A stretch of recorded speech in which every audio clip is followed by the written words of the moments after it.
Dear students, আজকের যে ক্লাসটা আমি নিতে চলেছি সেটা আমার এপিসোড 2 জিওগ্রাফি ম্যাপ পয়েন্টিং এর। আজ আমি তিনটে জিনিস নিয়ে আলোচনা করব। ম্যাপ পয়েন্টিং এর তিনটে জিনিস, সেটা হচ্ছে হলদিয়া পোর্ট, ওকে, হলদিয়া পোর্ট, হলদিয়া পেট্রোকেমিক্যালস যেটা হচ্ছে তৈল শোধনাগার কেন্দ্র, যেটা পশ্চিমবঙ্গের অবস্থিত একমাত্র তৈল শোধনাগার কেন্দ্র। তাহলে হলদিয়া পোর্ট, হলদিয়া পেট্রোকেমিক্যালস, তার সাথে পশ্চিমবঙ্গের একটি মুখ্য দমদম এয়ারপোর্ট, যেটার প্রকৃত নাম হলো নেতাজি সুভাষচন্দ্র বসু ইন্টারন্যাশনাল এয়ারপোর্ট। আজকে তিনটি জিনিস নিয়ে আমি তোমাদের সামনে ম্যাপ পয়েন্টিং করে দেখাবো। প্রথমেই দেখাবো হলদিয়া বন্দর।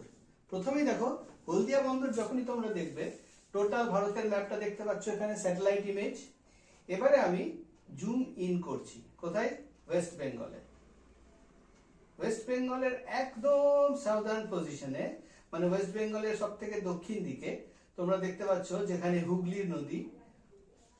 হুগলি নদী মোহনা হয়ে, মানে একদম মোহনাতে ডেল্টা কোর্সে বে অফ বেঙ্গলের সাথে মিশছে। এইটাই হচ্ছে বে অফ বেঙ্গল বা বঙ্গোপসাগর। এখানে হুগলি নদী বঙ্গোপসাগরে এসে মিশছে। ঠিক এখানে আমি যদি আরো জুম ইন করছি তাহলে দেখতে পাচ্ছি এই যে জায়গাটা, এখানে একটা নদী বয়ে যাচ্ছে। এই যে নদীটা, যেটা হুগলি নদীর সাথে এসে মিশেছে, এই নদীটার নাম হচ্ছে হলদি নদী। এই নদীটার নাম হচ্ছে হলদি নদী। আর যেখানে হলদি নদী হুগলি নদীর সাথে মিশেছে, ঠিক তার ওপরেই দেখতে পাচ্ছ হলদিয়া। একদম ঠিক হলদি নদী হুগলি নদীর কনফ্লুয়েন্স অর্থাৎ মিলন স্থান, ঠিক সেটার ঠিক ওপরে হলদিয়া। এই হলদিয়াটাতে আমি জুম ইন যদি করি তাহলে তোমরা দেখতে পাচ্ছ এখানে এই যে বন্দরটা দেখছো, এইখানে যে বন্দরটা আস্তে আস্তে আস্তে আস্তে ডিস্টিংক্ট হচ্ছে, এই যে বন্দরটা, এই বন্দরটার নামই হলো হলদিয়া বন্দর, হলদিয়া পোর্ট। দেখো এটা হলো হলদিয়া পোর্ট, ঠিক আছে। আর এই হলদিয়া পোর্টের ঠিক পাশেই এই যে ইন্ডাস্ট্রিয়াল ব্লকটা দেখতে পাচ্ছ, টোটাল ইন্ডাস্ট্রিয়াল ব্লকটা, এইটাই হচ্ছে হলদিয়া পেট্রোকেমিক্যালস। হলদিয়া পেট্রোকেমিক্যালস, যেটা তোমরা লক্ষ্য করছো, হলদিয়া পেট্রোকেমিক্যালস। এখানে ক্রুড অয়েলকে, মানে অপরিশোধিত পেট্রোলিয়ামকে পরিশোধন করা হয়, ডিজেল, পেট্রোল, কেরোসিন ইত্যাদি প্রডিউস করা হয়।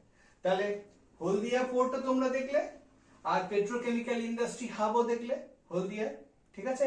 যেটা কোথায়?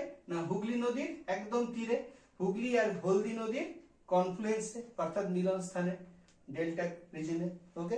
এরপরে ম্যাপ পয়েন্টিং এ যেটা আমরা পয়েন্ট আউট করব সেটা হচ্ছে নেতাজি সুভাষচন্দ্র বসু ইন্টারন্যাশনাল এয়ারপোর্ট, যেটি কলকাতার দমদমে অবস্থিত। তাহলে যদি ওটাকে লোকেট করতে হয় ম্যাপে, তাহলে দেখো তোমরা আবার সেই পশ্চিমবঙ্গে আমরা ঢুকছি। পশ্চিমবঙ্গের মধ্যে আমরা জুম ইন করছি, ওয়েস্ট বেঙ্গলে জুম ইন করছি, ঠিক কলকাতায় ঢুকলাম। আস্তে আস্তে আস্তে আস্তে আস্তে আমরা দেখছি কলকাতার দিকে ঢুকছি। ধীরে ধীরে ধীরে ধীরে ধীরে ধীরে যখন আমরা কলকাতার মধ্যে প্রবেশ করলাম, দেখো হুগলি নদীর তীরেই কলকাতা সিটি অফ জয়। এই কলকাতা শহরের ঠিক এই স্থানটিতে দেখো আমরা ধীরে ধীরে ধীরে ধীরে জুম ইন করছি। ঠিক কলকাতা শহরে ঠিক হুগলি নদীর থেকে একটু ইস্টার্ন সাইডে, হুগলি নদীর থেকে একটু, এটা হচ্ছে হুগলি নদী, হুগলি নদীর থেকে একটু ইস্টে গেলেই তোমরা দেখতে পাবে কলকাতা বন্দর, কলকাতা দমদম এয়ারপোর্ট, যেটির প্রকৃত নাম হলো নেতাজি সুভাষচন্দ্র বসু ইন্টারন্যাশনাল এয়ারপোর্ট। এটাই হলো নেতাজি সুভাষচন্দ্র বসু ইন্টারন্যাশনাল এয়ারপোর্ট। দেখেছো এখানে লেখাও আছে Dumdum airport, Netaji Subhas Chandra Basu international airport.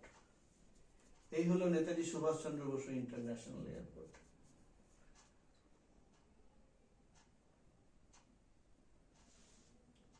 ঠিক আছে, তাহলে দেখো লেখাও আছে নেতাজি সুভাষচন্দ্র বোস ইন্টারন্যাশনাল এয়ারপোর্ট, অর্থাৎ যেটি কলকাতার দমদমে অবস্থিত।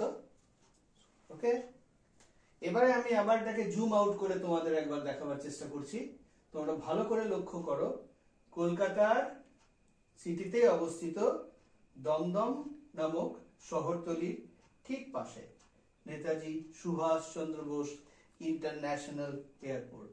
ওকে, এটা জুম আউট করলাম, লোকেশনটা নিশ্চয়ই বুঝতে পারছো কলকাতার। এবং দেখো আবার জুম ইন করছি, এই জুম ইন করার মাধ্যমে তোমরা বুঝতে পারবে এই হলো নেতাজি সুভাষচন্দ্র বোস ইন্টারন্যাশনাল এয়ারপোর্ট।